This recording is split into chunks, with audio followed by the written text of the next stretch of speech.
شهر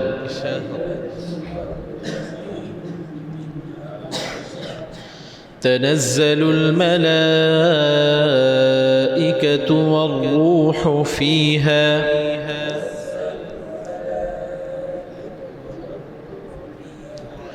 بإذن ربهم من كل أمر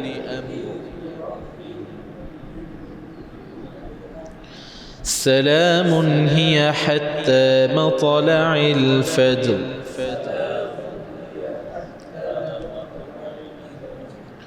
صدق الله العظيم.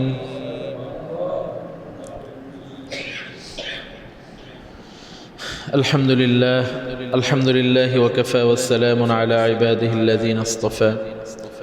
أما بعد، أعوذ بالله من الشيطان الرجيم. بسم الله الرحمن الرحيم. إنا أنزلناه في ليلة القدر وما أدراك ما ليلة القدر ليلة القدر خير من ألف شهر صدق الله العظيم. আল্লাহ পাক রব্বুল আলামিনের বড় দয়া এবং ইহসান যে আল্লাহ পাক রব্বুল আলামিন আমাদেরকে দ্বীনি মজলিসে বসার সুযোগ দিয়েছেন। সকলে বলি আলহামদুলিল্লাহ। আজকে আমরা পবিত্র কোরআনের ৯৭ নম্বর সূরা সূরাতুল কদর নিয়ে ইনশাআল্লাহ তাফসীর করব। এর মর্মার্থ নিয়ে, এর অর্থ নিয়ে, এর বিতর্কত বিষয়গুলো নিয়ে আমরা ইনশাআল্লাহ কথা বলবো। প্রথমেই সূরাতুল কদর, এটা কি মাক্কিয়া না মাদানিয়া? কোরআনে কারীমের এখন যে মুসহাফগুলো পাওয়া যায়, প্রায় সবগুলো মুসহাফের মধ্যে সূরা কদর এটাকে মাক্কি সূরা বলে। কিন্তু মূলত এই সূরাটা কি মাক্কি সূরা না মাদানী সূরা, এটা নিয়ে অনেক ইখতিলাফ আছে। বেশিরভাগ যারা এই কোরআন নিয়ে গবেষণা করেন তাদের মতামত হলো যে সূরা কদর এটা হলো মাদানী সূরা। কারণ আমরা জানি যে রমজানের যেই বিধান, রোজার যে বিধান, এটা আসছেই হিজরি দ্বিতীয় সনে। আর এই দ্বিতীয় সনে যখন রমজানের বিধানটা শুরু হয়, ঠিক ওই সময় এই ইতিকাফের বিধান এবং কদরের বিধানটাও চালু হয়। এজন্য বেশিরভাগ যেই মুফাসসিরগণ আছেন তারা বলেন যে সূরা কদর এটা হলো মাদানী সূরা। কিন্তু কিছু কিছু রিওয়ায়াতে পাওয়া যায় যে এই সূরার বেশিরভাগ অংশ যখন মক্কায় ছিলেন ওই সময় কি হয়ে গেছে, নাজিল হয়ে গেছে।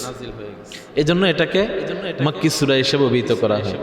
তবে সর্বশেষ হযরত উসমান রাদিয়াল্লাহু তাআলা আনহুর জামানায় যখন মুসহাফকে সংকলন করা হয় তখন এই সূরা কদরকে মাক্কি সূরা হিসেবেই লিপিবদ্ধ করা হয়।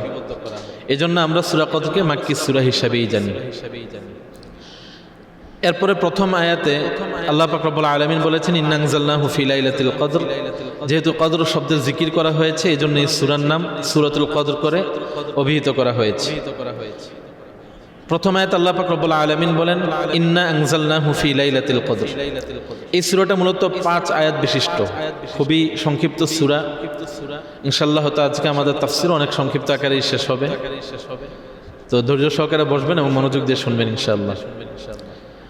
আল্লাহ পাক রব্বুল আলামিন প্রথম আয়াতে বলতেছেন ইন্না আনজালনাহু, নিশ্চয় আমি তাকে নাজিল করেছি, ফি লাইলাতিল কদর, কদরের রাত্রিতে। এখানে হু আনজালনাহু, এই হু এর মারজা কি, হু দ্বারা কি উদ্দেশ্য? তো মুফাসসিরগণ এখানে সবাই এই ব্যাপারে একমত যে হু দ্বারা কোরআন উদ্দেশ্য। দুই একটা মত পাওয়া যায়, হযরত মুজাহিদ রাহমাতুল্লাহি আলাইহি এবং বিভিন্ন কয়েকজন যারা শুরুর দিকে মুফাসসির যারা ছিলেন মুতাকাদ্দিমিন, তাদের অনেকেই এখানে হু দ্বারা বিভিন্ন অর্থ আনেন, বিভিন্ন বিষয় ইঙ্গিত নেন। তবে সব মুফাসসির সর্বশেষ পর্যায়ে একমত হয়েছে যে এখানে হু দ্বারা উদ্দেশ্য হলো পবিত্র কালামুল্লাহ। কেননা যেহেতু কদর এটা হলো রমজানের একটি অংশ, আর রমজানের মধ্যে নাজিল হওয়া সংক্রান্ত যে কি নাজিল করেছেন আল্লাহ, এই ব্যাপারে কোরআনে আর অনেকগুলো আয়াত রয়েছে। এর মধ্যে একটা আয়াত যেটা একদম পরিপূর্ণ স্পষ্ট, আর বেশিরভাগ আয়াত অস্পষ্ট, যে ইন্না আনজালনাহু ফি লাইলাতিন মুবারাকা, ইন্না আনজালনাহু ফি লাইলাতিল কদর। এখানে বেশিরভাগ ক্ষেত্রে হু যে গায়েবের সিগা, এটা ইঙ্গিত সূচক শব্দ ব্যবহার করা হয়েছে শুধুমাত্র একটি আয়াতের মধ্যে। আল্লাহ পাক রব্বুল আলামিন বলেন যে শাহরু রমাদান আল্লাযী উনজিলা ফীহিল কুরআন হুদাল লিন-নাসি ওয়া বায়িনাতিন মিনাল হুদা ওয়াল ফুরকান। শাহরু রমাদান, রমজান এমন একটি মাস, আল্লাযী উনজিলা ফীহিল কুরআন, যার মধ্যে কি নাজিল হয়েছে? কুরআন নাজিল হয়েছে। এই আয়াত থেকে সবাই এ ব্যাপারে পরবর্তীতে একমত হয়েছে যে এখানে ইন্না আনজালনাহু দ্বারা মূলত কোরআনই উদ্দেশ্য। তবে এই ক্ষেত্রে আবার কিছু এতরাজ জাগে, কিছু প্রশ্ন জাগে যে আনজালনাহু ফি লাইলাতুল কদর, এখানে তো একটি রাত্রের কথা উল্লেখ করা হয়েছে যে আমি তাকে এক রাত্রের মধ্যে নাজিল করেছি। তা আমরা তো জানি পবিত্র কালামুল্লাহ এটা প্রায় 30 পারা নাজিল হয়েছে 23 বৎসর সময় নিয়ে। যেই জিনিসটা 23 বৎসর সময় নিয়ে আল্লাহ নাজিল করছেন, ওইটার ব্যাপারে আবার বলা হইতেছে যে এটাকে আমি এক রাত্রে নাজিল করেছি। তো এই ব্যাপারে একটা এতরাজ জাগে। তো ইমাম ইবনে কাসির রহমতুল্লাহ আলাই তার তাফসির ইবনে কাসিরের মধ্যে লেখেন যে আল্লাহ পাক রব্বুল আলামিন কোরআনটাকে প্রথমে এক রাত্রিতে আসমান থেকে, আরশে আজিম থেকে তথা লৌহে মাহফুজ থেকে প্রথম আসমানে এক রাত্রিতে নাজিল করেন, আর সেই রাতটাই ছিল লাইলাতুল কদর। পরবর্তীতে হযরত এই জিবরাইল আলাইহিস সালাতু ওয়াস সালামের মাধ্যমে ধাপে ধাপে, কখনো রমজানে, কখনো রমজানের বাহিরে, কখনো বিশেষ সময়ে, বিশেষ চাহিদার মুহূর্তে আল্লাহ পাক রব্বুল আলামিন প্রয়োজন মাফিক এক আয়াত 2 আয়াত করে পৃথিবীতে নাজিল করছেন। আবার কোন কোন মুফাসসিরগণ বলেন যে না, এখানে এটা দ্বারা উদ্দেশ্য হলো যে এমনি তো কোরআন ধাপে ধাপে নাজিল অবশ্যই হয়েছে, কিন্তু আল্লাহ পাক রব্বুল আলামিন যার এক আয়াতের মধ্যে বলেছেন আলা কলবিকা লিতাকুনা মিনাল মুনজিরিন, যে আমি কোরআনটাকে নাজিল করেছি আলা কলবিকা, আপনার কলবের মধ্যে।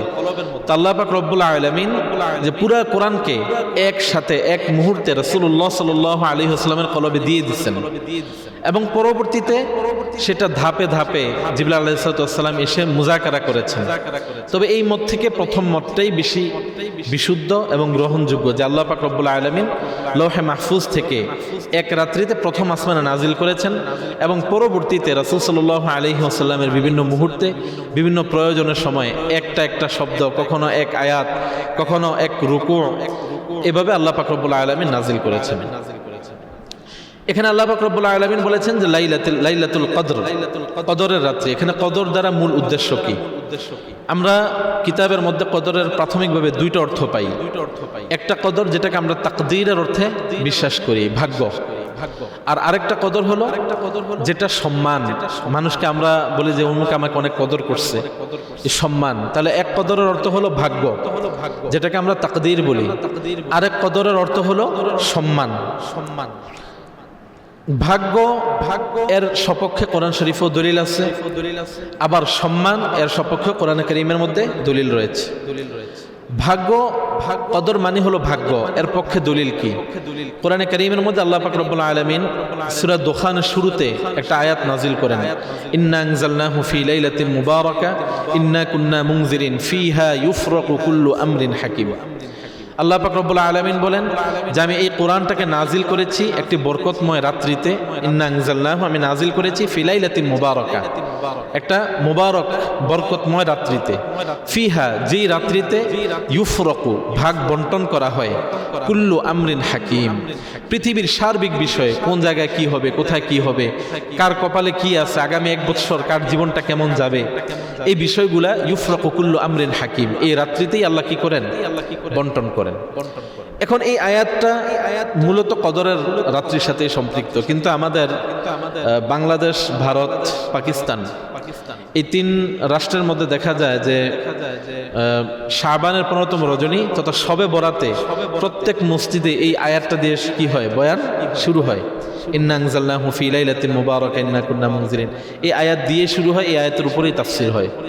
মূলত এই আয়াতের সাথে শবে বরাতের কোনো কি নাই, সম্পর্ক নাই। শবে বরাতের সম্পর্ক শুধুমাত্র হাদিসের সাথে, এবং ওটা নিয়ে তাত্ত্বিক আলোচনা আপনাদের আলেমরাও করেছেন, আপনারাও শুনেছেন, বিভিন্ন কিতাব বের হয়েছে এগুলোর বিষয় নিয়ে, এগুলো আপনারা অনেকেই জানেন।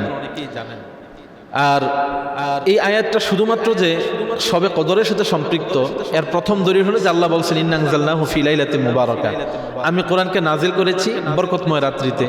তো এখানে বরকতময় রাত্রির ব্যাপারে কোরআনে আবার আরেক আয়াতের মধ্যে এটাকে সাপোর্ট দিয়েছে, সেটা হলো ইন্না আনজালনাহু ফি লাইলাতিল কদর। এজন্য বলা হয় যে আল কোরআন ইউফাসসিরু বা'দুহুম বিবা'দ, কোরআন এমন একটা কিতাব যার একটা আয়াতকে আরেক আয়াত কি করে তাফসীর করে, এক আয়াতের ব্যাখ্যা আরেক আয়াত থেকে পাওয়া যায়। তো আল্লাহ পাক রব্বুল আলামিন বলেন যে আমি পবিত্র কোরআনকে কদরের রাত্রিতে কি করেছি, নাজিল করেছি। আর কদরের আরেকটা হলো সম্মান, এটা হলো কোরআনে কারীমের মধ্যে আল্লাহ পাক রব্বুল আলামিন বলেন ওয়ামা কদরুল্লাহ হাক্কা কদরি, আল্লাহ পাক রব্বুল আলামিন যাকে সম্মান দেন হাক্কা কদরি, তার যথাযথ পরিমাণে তাকে কি দেন, সম্মান দেন। ওই ক্ষেত্রে কদর এটা হলো সম্মানের রাত্রি। আর কেন এই রাত্রিকে সম্মানের রাত্রি বলা হয়? যেহেতু পবিত্র কালামুল্লাহ এই রাত্রিতে কি হয়েছে, নাজিল হয়েছে। দেখেন এই যে পবিত্র মাহে রমজান, এই রমজানটা কেন এত দামি? এই রমজানটা দামি এই জন্য যে এই রমজানে কোরআন নাজিল হয়েছে। আল্লাহ বলেছেন শাহরু রমাদানাল্লাযী উনজিলা ফীহিল কোরআন, যে কোরআন এমন একটা জিনিস যেখানে লাগে সেটা কি হয়ে যায়, দামি হয়ে যায়। কোরআন যেই মাসে নাজিল হয়েছে ওই মাসটা দামি হয়ে গেছে। আবার কোরআনটা যেই রাত্রিতে নাজিল হয়েছে ওই রাত্রিটা সমগ্র পৃথিবীর সব সময়ের থেকে সর্বোত্তম রাত্রি। ঠিক তেমনি ভাবে যার উপরে নাজিল হয়েছে কোরআন, তিনিও পৃথিবীর সর্বজাহানের সর্বশ্রেষ্ঠ নবী, আমাদের মুহাম্মদ মুস্তাফা সাল্লাল্লাহু আলাইহি ওয়াসাল্লাম। কোরআন হলো এরকম যে কোরআন যেখানে লাগে সেটাকেই মর্যাদা বাড়ায়া দেয়, সম্মানিত করে। ঠিক তেমনি ভাবে এই লাইলাতুল কদর, এই রাত্রিতে যেহেতু কোরআন নাজিল হয়েছে এজন্য এই রাত্রিটাকে অনেক সম্মানী। আল্লাহ পাক রব্বুল আলামিন বলতেছেন ইন্না আনজালনাহু ফি লাইলাতিল কদর, আমি কোরআনকে নাজিল করেছি কদরের রাত্রিতে। এরপর আল্লাহ পাক রব্বুল আলামিন জিজ্ঞাসা করতেছেন ওয়া মা আদরাকা মা লাইলাতুল কদর, নবী মা আদরাকা, আপনি কি জানেন বা আপনি কি অনুধাবন করতে পেরেছেন? মা মানে হলো কি, লাইলাতুল কদর, লাইলাতুল কদর কি? প্রথমত আল্লাহ বলছেন যে আমি লাইলাতুল কদর এই কোরআনকে নাজিল করেছি। তারপর আবার নবী সাল্লাল্লাহু আলাইহি ওয়াসাল্লামকে জিজ্ঞাসা করতেছেন ওয়া মা আদরাকা, ও নবী আপনি কি জানেন মা লাইলাতুল কদর, যে এই লাইলাতুল কদরটা মূলত কি? আল্লাহ পাক রব্বুল আলামিন এটার দ্বারা লাইলাতুল কদরের গুরুত্ব বোঝাচ্ছেন, যেটা কত বেশি গুরুত্বপূর্ণ একটা জিনিস। আল্লাহ বলতেছেন যে লাইলাতুল কদর বা কদরের রাত্রি এটা হলো এমন একটা জিনিস খায়রুম মিন আলফি শাহর, যেটা হাজার মাস থেকে উত্তম। যেটা কিসের থেকে উত্তম? হাজার মাস থেকে উত্তম। এখানে আল্লাহ পাক রব্বুল আলামিন হাজার মাস কেন বললেন? প্রত্যেকটা ভাষায় একটা সর্বোচ্চ পর্যায়ের শব্দ থাকে। আমরা যখন কাউকে কল দেই, 10-12 বার কল দেওয়ার পরে রিসিভ না করলে আমরা কি বলি? যে তোকে 100 বার কল দিয়েছি, তুই কি করস নাই, রিসিভ করস নাই। তাহলে সংখ্যার ক্ষেত্রে আমরা 100টাকে অনেক বেশি গুরুত্ব দিয়ে মনে করি। আবার দেখা গেছে যদি কারো বংশ নিয়ে আমরা কথা বলি তাহলে বলি তোর 14 গোষ্ঠী, মানে গোষ্ঠীর ক্ষেত্রে আমরা 14টাকে কি দেই, প্রাধান্য দিই। এরকম প্রত্যেক ক্ষেত্রে একটা সংখ্যার কি থাকে, গুরুত্ব থাকে, যেটাকে আমরা অনেক বেশি মনে করি, আকসারিয়াতের অন্তর্ভুক্ত করি। তো এখানে আল্লাহ পাক রব্বুল আলামিন লাইলাতুল কদর খায়রুম মিন আলফি শাহর, 1000 মাস থেকে উত্তম কেন বললেন? মূলত আরবে ওই সময়ে সর্বোচ্চ পর্যায়ের সংখ্যাই ছিল আলফ, সবচেয়ে বেশি ধরা হইতো কি, হাজার। এই জন্য কোরআনে কারীমের মধ্যে দেখবেন বিভিন্ন জায়গায় আল্লাহ পাক রব্বুল আলামিন আলফ দিয়ে কথা বলেছেন, আলফিনা সানা, হ্যাঁ, 1000 বৎসর। এরপরে আলফিনা মালাইকা, হাজার হাজার ফেরেশতা। যে আবার কোন আয়াতে বলছেন সালাসাতু আলাফি মিনাল মালাইকাতি মুনজিরিন, যে আল্লাহ বদরের যুদ্ধে 3000 ফেরেশতা কি করেছেন, নাজিল করেছেন। এই যে আলফ আলাফ, এটা হলো তৎকালীন সময়ে আরবি ভাষার সর্বোচ্চ সংখ্যা বোঝানোর ক্ষেত্রে। আবার দেখা গেছে যে বিভিন্ন ক্ষেত্রে আল্লাহ পাক রব্বুল আলামিন 70, রাসূল সাল্লাল্লাহু আলাইহি ওয়াসাল্লাম 70টাকে গুরুত্ব দিয়েছেন। যেমন কোনো ক্ষেত্রে বলছেন যে 70 বৎসরের ইবাদতের সমান। আবার কোনো জায়গায় বলেছেন যে আল্লাহ পাক রব্বুল আলামিন অমুককে 70,000 বৎসর এই কারণে শাস্তি দিবেন। কোথাও বলেছেন যে আসমান থেকে পৃথিবীর দূরত্ব 70,000। তাহলে এই শব্দগুলো যদিও সংখ্যা, কিন্তু সরাসরি সংখ্যা কি না, উদ্দেশ্য না, এর দ্বারা জিয়াদা উদ্দেশ্য, অতিরিক্ত উদ্দেশ্য। তো তেমনি ভাবে আল্লাহ পাক রব্বুল আলামিন বলতেছেন যে লাইলাতুল কদর, এই কদরের রাত্রি খায়রুম মিন আলফি শাহর, 1000 মাস থেকেও উত্তম। এখন যদি আমরা 1000 মাসকে একদম পরিপূর্ণ সংখ্যা হিসেবে ধরি, যে আল্লাহ যেহেতু আলাফ বলছেন, আলফ বলছেন, তাহলে ধরলাম যে এক রাত্রির সওয়াব 1000 সমপরিমাণ। তারপরেও যদি 1000 মাসকে আমরা ভাগ করি, কয় মাস আসে, কয় বছর আসে? 84 বছর প্রায় আসে। আল্লাহ পাক রব্বুল আলামিন বলতেছেন ওয়ামা আদরাকা মা লাইলাতুল কদর, ও আমার নবী আপনি কি জানেন লাইলাতুল কদর কাকে বলে? লাইলাতুল কদর, লাইলাতুল কদর হলো এমন একটা রাত্রি খায়রুম মিন আলফি শাহর, যেটা 1000 মাস থেকেও বেশি উত্তম।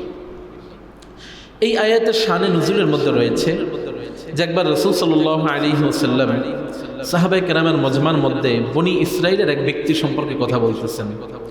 আল্লাহ রাসূল বলতেছেন যে বনি ইসরাইলে এমন একজন ব্যক্তি ছিল যে লাগাতার 1000 মাস অস্ত্র শস্ত্রে সজ্জিত হয়ে জিহাদে কাটাইছে।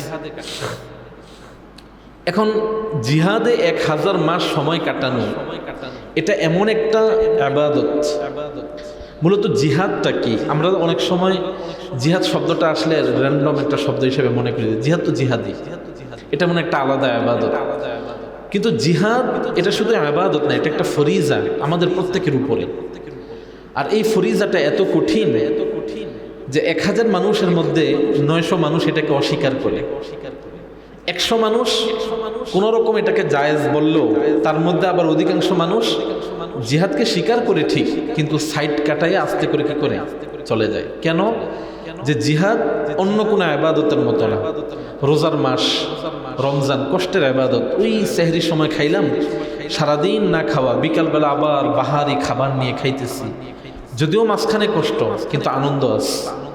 হজ আনন্দের বিষয়, দেশ ছেড়ে বাহিরে যাচ্ছি আরেকটা দেশ, কত নতুন নতুন দৃশ্য, হ্যাঁ সবাই একসাথে হজ পালন করতেছি, একটা আনন্দের বিষয়। যাকাত আনন্দের বিষয়, বিলি করে মানুষকে দাওয়াত দেয়, ডাক দেয়, একজন দেয় 10 জন নেয়, মানুষ দেখে শোনে। ইবাদত প্রায় সবগুলোর মধ্যে আরাম আছে। নামাজ 5 ওয়াক্ত নামাজ, আসছেন মসজিদে নামাজ পড়ছেন, দিলের মধ্যে সুকুন আসে, অন্তরে একটা প্রশান্তি আসে। বেশি থেকে বেশি হলে 5 মিনিটের কষ্ট, 10 মিনিটের কষ্ট, একটু রুকু দিলাম, সেজদা দিলাম। কিন্তু এই যে ইবাদতগুলো বললাম, এগুলোর মধ্যে কি জীবন চলে যায় এমন কোনো খতরা আছে? কিন্তু জিহাদ একমাত্র ইবাদত, যে ইবাদতের মধ্যে আপনি বের হতে হবে এই নিয়তে যে আমার জীবনটা কাকে দিয়ে দিচ্ছি? আল্লাহকে দিয়ে দিচ্ছি। যে কোনো মুহূর্তে শরীরে আঘাত আসতে পারে, মৃত্যু হতে পারে, মৃত্যু না হলেও ক্ষত বিক্ষত হয়ে যেতে পারেন, পঙ্গু হইতে পারেন। এই যে সর্বোচ্চ পর্যায়ের স্যাক্রিফাইস, এই জিনিসটা মানুষের যে আকলে সেলিম সেটা গ্রহণ করে না। মানুষ মনে করে যে ইসলাম শান্তির ধর্ম, এখানে শান্তি ছাড়া আর কি আছে? কিন্তু এই শান্তিটাকে টিকানোর জন্য তো জিহাদ দরকার। এখন যদি কেউ বলে যে বাংলাদেশে এ তো স্বাধীন রাষ্ট্র, কোথাও কোনো যুদ্ধ বিগ্রহ নাই, সব জায়গায় শান্তি আর শান্তি, কিন্তু হঠাৎ করে দেখলেন যে সেনাবাহিনীর লোক আসতেছে সাথে অস্ত্র, পুলিশ আসতেছে সাথে অস্ত্র, তা আপনি যদি জিজ্ঞাসা করেন যে ইসলাম তো শান্তির ধর্ম, দেশটা তো শান্তির, তো এদের হাতে অস্ত্র কেন? অস্ত্র তো এটা জঙ্গি একটা আলামত। তো মানুষকে আপনাকে সুস্থ বলবে না অসুস্থ বলবে?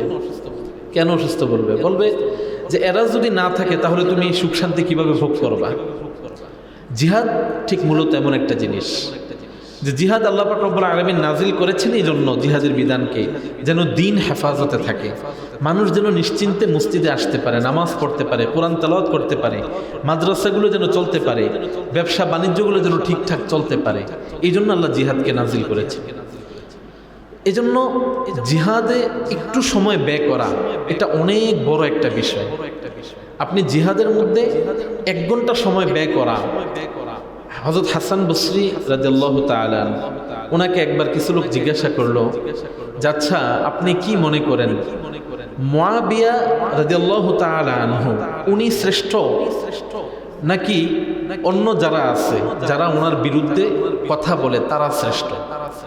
তো হাসান বসরি রাদিয়াল্লাহু রাহমাতুল্লাহি আলাইহি তিনি বললেন যে তোমরা যে মুআবিয়া রাদিয়াল্লাহু তাআলা আনহুর সাথে কথা বলো বা ওনার ব্যাপারে কথা বলো, ওনার সম্পর্কে তোমরা জানো উনি যেই পরিমাণে যুদ্ধে গিয়েছেন, যে জিহাদ করেছেন, তো কোনো একটা যুদ্ধে উনি যে ঘোড়ায় চড়ে গেছেন, ওই ঘোড়ার খুর বাড়ি দেওয়ার পরে যে বালু উৎপন্ন হয়েছে, তো হাসান বসরি বলেন যে আমি হাসান বসরি যদি 1000টা একসাথে করা হয়, ওই বালু আমার থেকেও বেশি কি উত্তম। এটাই হলো জিহাদের মর্যাদা। আর যদি কোনো ব্যক্তি জিহাদের জন্য রেডি হয়, যদি জিহাদের প্রস্তুতি নিয়ে ঘর থেকে বের হয়, তো সাথে সাথে তার প্রত্যেকটা ইবাদত 70 গুণ বেশি পায়। সুবহানাল্লাহ। আমরা অনেকে শুনি যে পাগড়ি পরে নামাজ পড়া, 1 রাকাত নামাজ পড়লে 70 রাকাতের সব, শুনি না? ওটা কিন্তু জাল হাদিস। ওটা কি জাল হাদিস? তো মূল হাদিস কি? মূল হাদিস হলো কোনো ব্যক্তি যদি জিহাদের নিয়তে কোনো অস্ত্র সাথে নিয়ে নামাজ পড়ে, তাহলে সে 1 রাকাত নামাজ পড়লে 70 রাকাত নামাজের কি পাবে? সওয়াব পাবে। তো যেহেতু জিহাদের এত মর্যাদা, তো যখন আল্লাহ রাসূল সাল্লাল্লাহু আলাইহি ওয়াসাল্লাম বললেন যে বনি ইসরাইলের এক ব্যক্তি 1000 মাস লাগাতার যুদ্ধে ছিল, তো সাহাবায়ে কেরাম খুব বেশি আফসোস শুরু করে দিলেন। বলেন, ইয়া রাসূলুল্লাহ, 1000 মাস মানে তো 84 বছর, আমরা তো হায়াতি পাই 60 বছর। তো বনি ইসরাইলের এক ব্যক্তি শুধু একটা ইবাদত করছে 1000 মাস। ইয়া রাসূলুল্লাহ, আমরা কিভাবে তাদের এই ইবাদতের মোকাবেলা করব? আরেক রিওয়ায়াতে আছে যে রাসূল সাল্লাল্লাহু আলাইহি ওয়াসাল্লামের সামনে যখন বনি ইসরাইলের এই আমলগুলোর বিষয়ে আলোচনা হয়, যে একজন বনি ইসরাইলের একটা যুবক 500 বছর লাগাতার আল্লাহর ইবাদত করেছে, সব মানুষ থেকে বিচ্ছিন্ন হয়ে, এমন আরো অনেক কিছু সামনে আসে। তো রাসূল সাল্লাল্লাহু আলাইহি ওয়াসাল্লাম আফসোস করতেছিলেন, যারা আমার উম্মতের তো হায়াতি 60 বছর, আমার উম্মত তো সর্বোচ্চ হায়াত পাবেই হতো 100 বছর। এত কম বয়সে তারা কি ইবাদত করবে? কিভাবে তারা অন্য উম্মতের থেকে বেশি ইবাদত কামাই করবে? তো আল্লাহ পাক রব্বুল আলামিন জিবরাইল আলাইহিস সালাতু ওয়াস সালামকে এই আয়াত দিয়ে নাজিল করে দিলেন।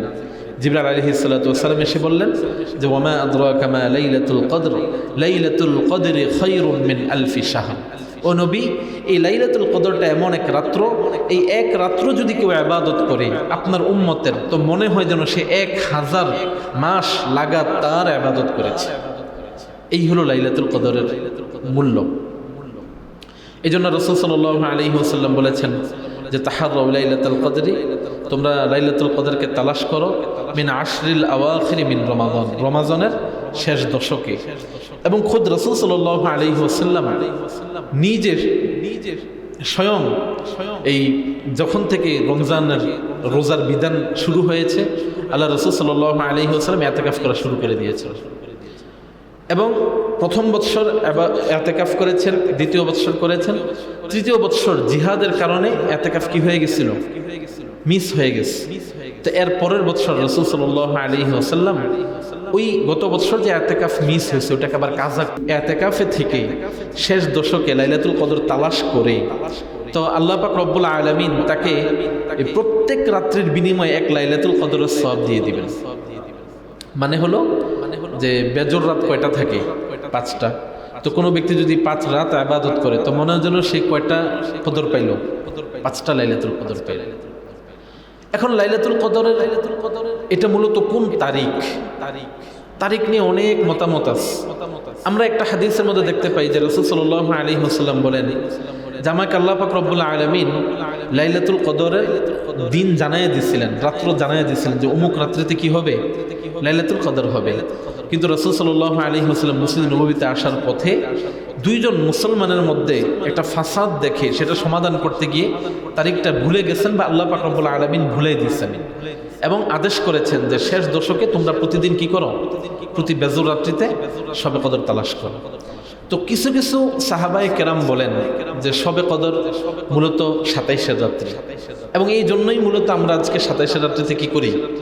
খুব বেশি আয়োজন করে মানুষ লাইলাতুল কদর পালন করে।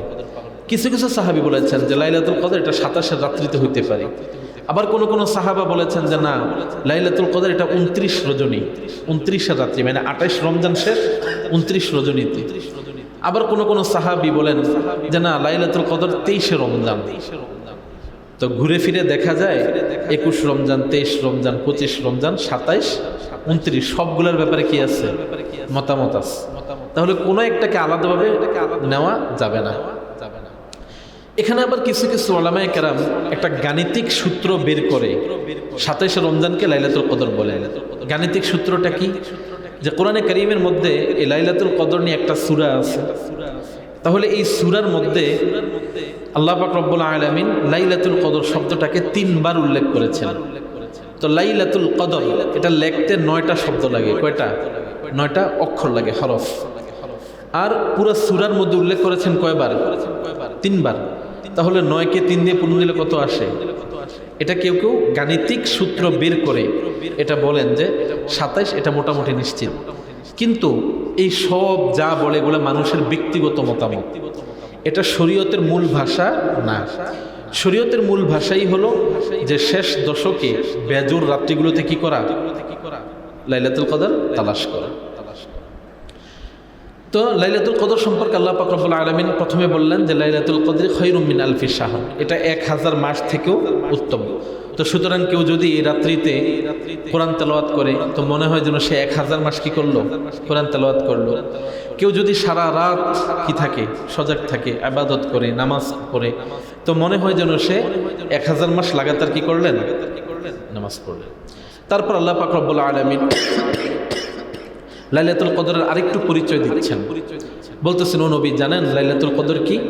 তানাজ্জালুল মালাইকা, লাইলাতুল কদরে ফেরেশতারা তানাজ্জাল দুনিয়াতে কি করেন? অবতরণ করেন। ওয়ার রূহু ফিহা, আর ফেরেশতাদের সাথে রূহ থাকে। রূহ মানে হলো হযরত জিবরাইল আলাইহিস সালাতু ওয়াস সালাম। বিইজনি রাব্বিহিম, তারা যে দুনিয়াতে আসে আল্লাহর আদেশে আসে। মিন কুল্লি আমর, সকল বিষয় নিয়ে। আল্লাহ পাক রব্বুল আলামিন বলতেছেন যে ও নবী আপনি কি জানেন এই রাত্রি শুধু 1000 মাস থেকে যে উত্তম তা না, বরঞ্চ এই রাত্রিতে আমি আল্লাহ পাক রব্বুল আলামিন সব ফেরেশতা তাদের দল নেতা সহ পৃথিবীতে কি করি? নাজিল করি। বিভিন্ন বিষয় নিয়ে তারা নাজিল হয় এবং তারা সালাম, মানুষকে কি দিতে থাকে? সালাম, শান্তি বর্ষণ করতে থাকে। হিয়া হাত্তা মাতলাইল ফাজর, এবং এই যে ফেরেশতারা দুনিয়াতে আসে, এসে তারা ফজর পর্যন্ত মানুষকে এই সালাম, শান্তির বার্তা দিতে থাকে। মুফাসসিরগণ এখানে বলেন যে তানাজ্জালুল মালাইকা দ্বারা কোন ফেরেশতার উদ্দেশ্য? ফেরেশতা তো শুধুমাত্র 1-2 জন না, লক্ষ লক্ষ কোটি ফেরেশতা। বেশিরভাগ ফেরেশতা তারা বিভিন্ন কাজের ডিউটিতে মগ্ন থাকে। প্রত্যেক মানুষের সাথে কি আছে? ফেরেশতা আছে। আপনার অঙ্গ প্রত্যঙ্গ সচল রাখা, আপনার রিজিকের ইন্তজাম করা, আপনার শ্বাস প্রশ্বাসের ইন্তজাম করা, আপনার সার্বিক বিষয়ে ফেরেশতা কি আছে? নিয়োজিত আছে। ঠিক তেমনি ভাবে পৃথিবীর প্রত্যেকটা যে রিচুয়ালস আছে, গাছ বীজ লাগানোর পরে সেটা বড় হয়, এখানেও কে আছে? ফেরেশতা। মায়ের পেটে পানি থেকে রক্তপিণ্ড, সেখান থেকে বাচ্চা তৈরি হয়, এখানেও কি আছে? ফেরেশতা আছে। তো আসমান জমিনের বিভিন্ন জায়গায় বিভিন্ন ক্ষেত্রে আল্লাহ পাক রব্বুল আলামিন ফেরেশতা নিয়োজিত করে রাখছেন।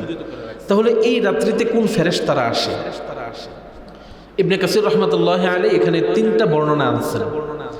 এক বর্ণনার মধ্যে রয়েছে যে বাইতুল মামুর, বাইতুল মামুর নাম তো শুনছেন, বাইতুল মামুরের মধ্যে যেই সমস্ত ফেরেশতারা তাওয়াফ করে আল্লাহ পাক রব্বুল আলামিন এই রাত্রিতে ওই ফেরেশতাদেরকে কি করেন? দুনিয়াতে প্রেরণ করেন।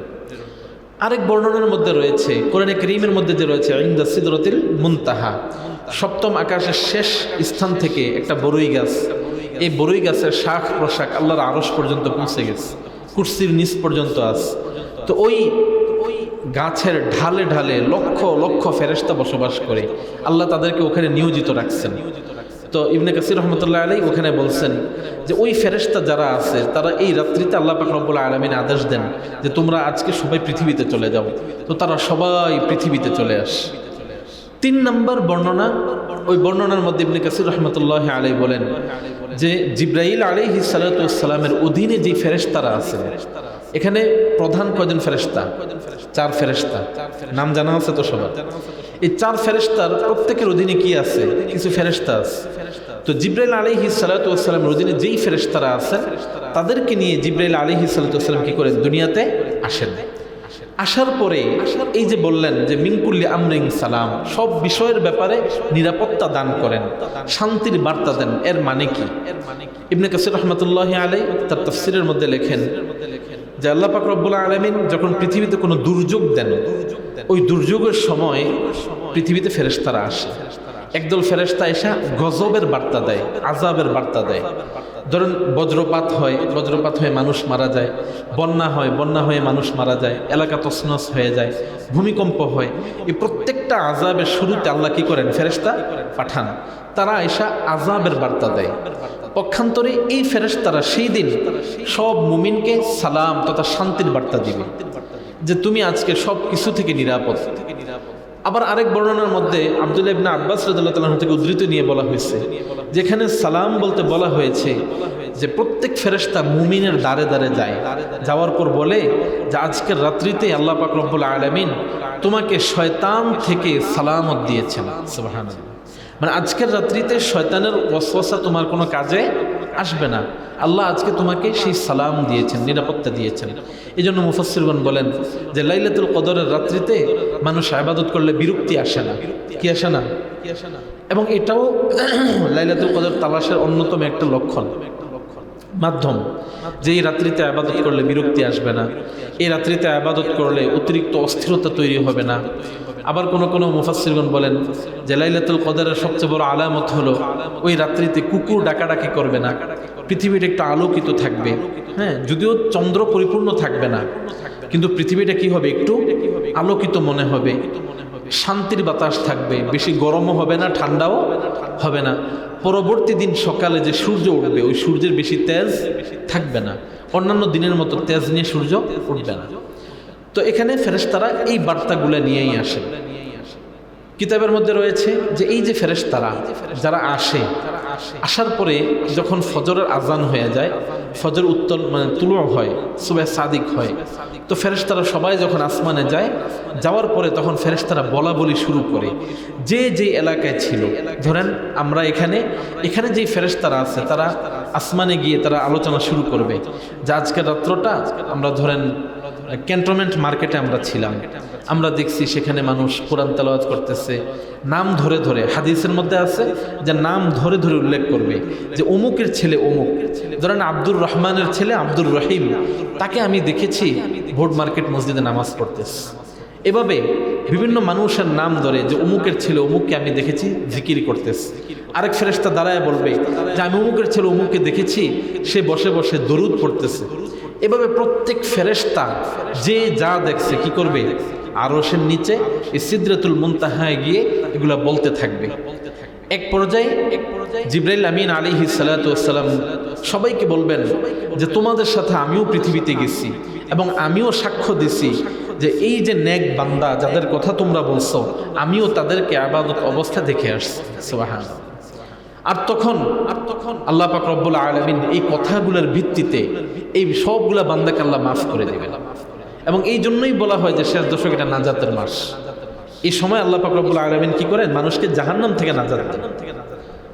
তাহলে এই আয়াতের মধ্যে আল্লাহ পাক রব্বুল আলামিন আমাদেরকে এই বার্তাটাই দিলেন যে ফেরেশতারা সেই রাত্রে দলে দলে পৃথিবীতে আসবে, আসার পরে কোন মানুষ কোন হালাতে আছে তাকে গিয়ে আল্লাহর তরফ থেকে সালামতির বিজ্ঞাপন দিবে যে আল্লাহ পাক রব্বুল আলামিন আপনাকে নিরাপত্তা দিয়েছেন।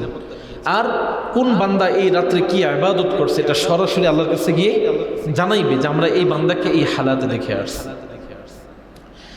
এই সূরার সাথে আরেকটা সম্পৃক্ত ঘটনা আছে। আমরা হযরত আলী রাদিয়াল্লাহু তাআলা আনহুর সাহেবজাদা হাসান রাদিয়াল্লাহু তাআলা আনহুর ব্যাপারে সবাই জানি। ওনার নাম এবং ওনার দুই ভাই হাসান এবং হুসাইন, ওনাদের ব্যাপারে আমরা সবাই জানি।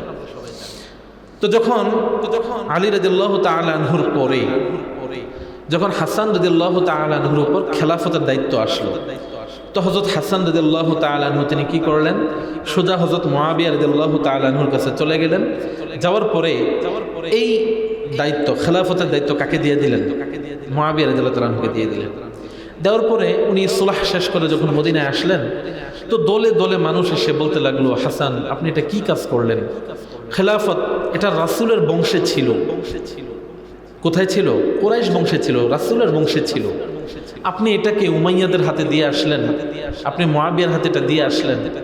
তো হযরত হাসান রাদিয়াল্লাহু তাআলা আনহু বলেন যে শোনো, আমার নানাজান মানে রাসূল সাল্লাল্লাহু আলাইহি ওয়াসাল্লামের কথা বলতেছেন, যে উনি একবার স্বপ্নে দেখলেন যে ওনার সন্তান সন্ততির কাছে, ওনার পরিবারের কাছে খেলাফতের দায়িত্ব অল্প কিছুদিন থাকবে।